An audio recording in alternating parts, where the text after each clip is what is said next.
The Dark Cave, ang kuweba.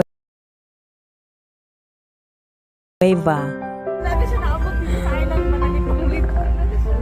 Bahala pala jud ko na nagbikangkang na pud sila oh. Hilig yun na sila bikangkang oh. Ayan oh.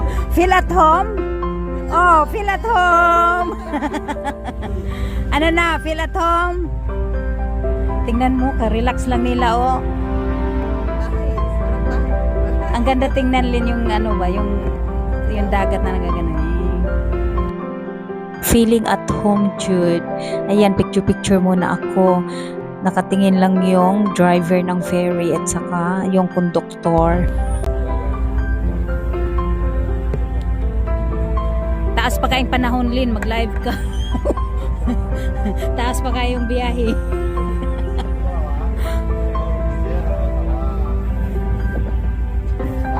Yan, dito kami. Papunta kami ng Tonglong Chong. Tonglong Island. Pero dito pa kami sa island sa Saiwan.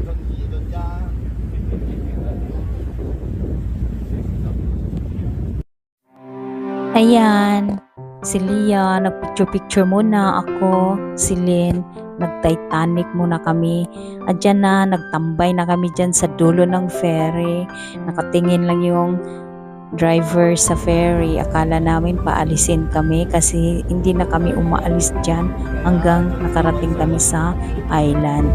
45 minutes ang biyahe papunta doon sa Tonglong Chao. Li, ayaw ka, walik video kita, Li. Ayaw. Oh, 5. Ayan.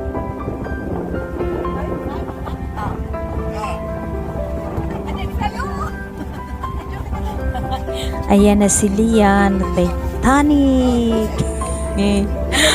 Bilisan, Alin. Si Jack is missing. Tatingin pa siya sa likod o akala niya malapit na siya sa pinakadulo. Titanic daw eh. Na problema talaga yung konduktor.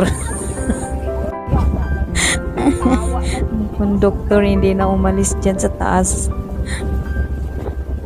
Sus, paano na yan pag mag-break yung ano, pareha ba sa bus?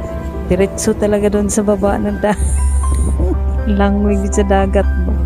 Ayan o, smile.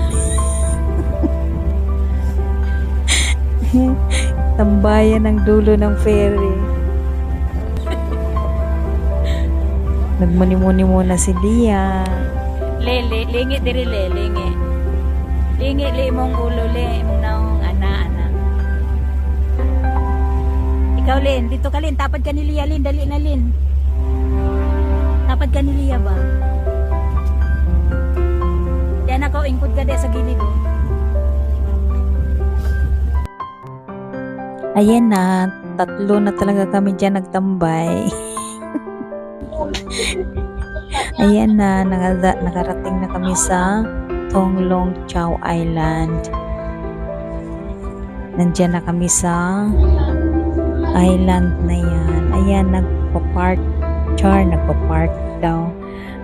Nagparking na yung ano, yung ferry. Yan ang dark cave. Hindi namin na yan napasok kasi madilim sa ilalim ng cave, sa kuweba. Kaya sa labas na lang kami.